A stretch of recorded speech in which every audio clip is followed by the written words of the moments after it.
The president had a pretty tall task. He has to convince people that his approach is the right approach. And it's a challenge in an election year when he's got his approval numbers dropping. The economy is not in a recession, but certainly not growing. And he's got a pretty uphill battle convincing people that the inflation animal is being tamed. That said, he is ever the showman and was able to make some political points to, I think, rally people behind some of the more dramatic events that have happened in American politics, especially in foreign policy issues. This speech was very similar to past speeches President Trump has given, and those speeches are very similar to the stump speeches he often gives. This was a bit more muted in terms of its content and a little shorter in terms of its approach, but it definitely had a lot of the same themes that the president typically uses. Those are effective in the right context. I think that certainly some of these are sellable, but there are some parts of it where it was a little confusing or where he wasn't able to really land a clear consensus on an issue. And it may be that it is only about speaking to the base instead of speaking more generally to the American people. So it could potentially, well, how to say it, there's a missed opportunity here in some cases for the president to be able to make a broader point to protect some of his Republican incumbents who are going to struggle in the midterms and make sure his party is well set for what's to come after the midterms and then, when he's gone. He had a pretty long list of items he had passed. And what Republicans had needed him to do was to be more present and front and center in terms of selling some of the items from the mega bill or the big, beautiful bill. This included tax cuts and an enhanced child credit and the no tax on tip policy. These are things that people definitely can lean into economically. And if they do work, then there's a chance that Republicans can claim credit for having tried to take a step towards improving the economy. These steps are very slow steps, though, and talking about tariffs and talking about the way that the economy is winning and that the country is hot may have fallen on deaf ears for a lot of Americans. In the first year of his presidency, the Trump administration was definitely on offense. They've been on defense the last few months. They had to turn that around. The one thing and the one issue that they are likely to do that on well is on immigration. He took a lot of time in the speech to talk about immigration, especially undocumented immigration, and that was definitely a sellable and winnable argument for Republicans. He was able to dramatize that and connect that to some of the personal elements in American politics. He excoriated the Democrats for not being strong enough on that issue. And he was able to loop in the problems of the Biden administration, which even Democrats admit was problematic. That's an issue in which the president can win. And it's obvious that's going to be where they try to make a stand going forward. The State of the Union is nothing but a theater. It's nothing but a pageant. And obviously, there are going to be moments that are going to be used to try to rally the base. Obviously, on the other side of things, people will ignore it and see it as a cheap ploy. So, depending on where you sit politically, you'll see the outcomes of this very different. There were some definite made for TV moments, some highlighted things that you'll see making social media rounds. And it's definitely in the president's interest to make sure that his base is happy. That's job one. The president wanted to convey the case that the US is resurgent and that it's more important than it ever has been that the US be involved in these affairs. That's dangerous territory for him politically because his party doesn't fully agree. There were a lot of folks in his party who would back Democrats when it comes to trying to push back on the administration on things like tariff or involvement in these foreign conflicts.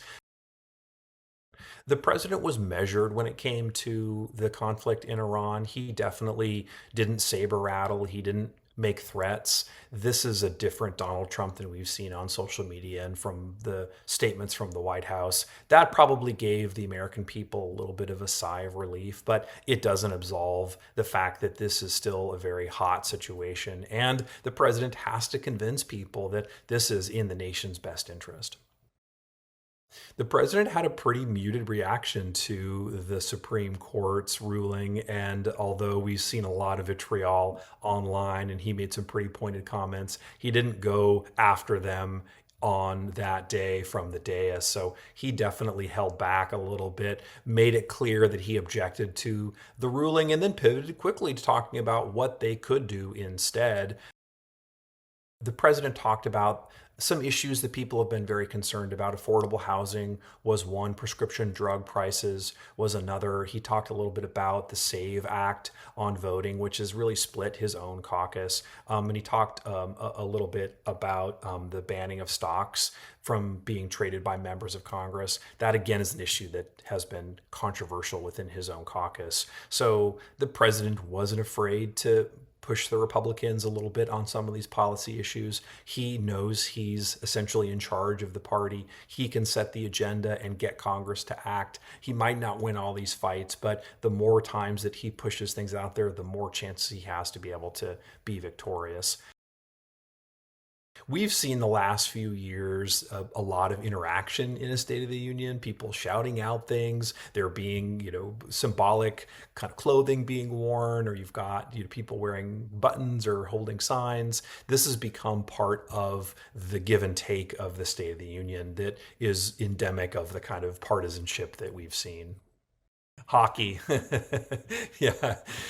Yeah. The U.S. gold obviously is one good way to bring a lot of people together. There was certainly a lot of camaraderie on that issue. The fact that America is having a birthday fairly soon, and a substantial one at that, is another moment that definitely engendered a lot of unity. The awarding of some of the medals to the service personnel was another moment where you saw a lot of unity. These are moments that should be part of State of the Unions. They're designed to basically bring people together. The State of the Union is really not just about the policy implications or about what the president's asking for Congress, but really a way to understand what's going on in the country, and having those bipartisan moments is an important part of it.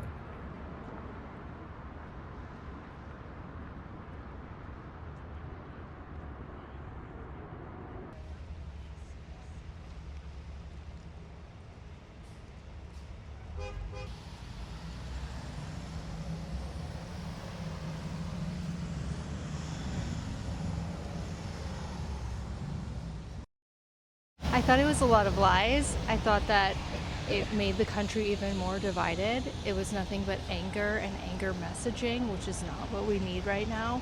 And I wish that there would have been a little bit of like, we're in this together, like we're getting better together, something like that. Instead, it was just pointing fingers all over the place.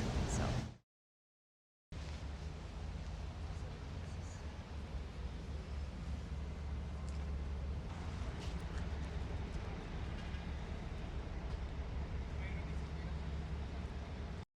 I barely made it through it. It was really long. The first hour. So it was, I don't know, a little bit too much exaggeration on things of the reality of what we're actually going through and living through and going through on a day-to-day basis, you know?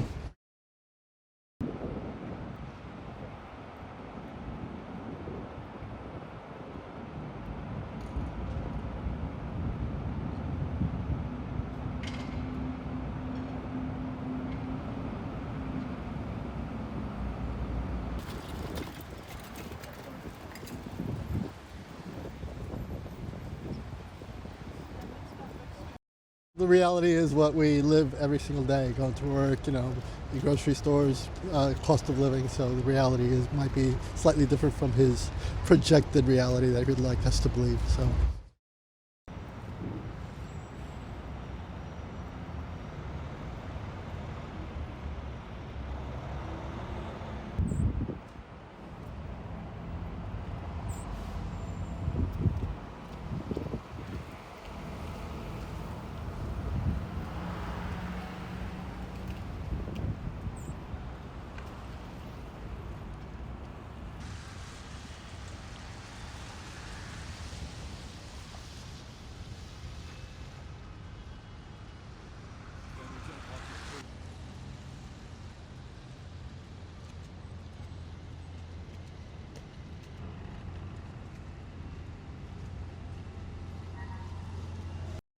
A lot of people are basically 1 to 2 checks away from being homeless or being unsheltered.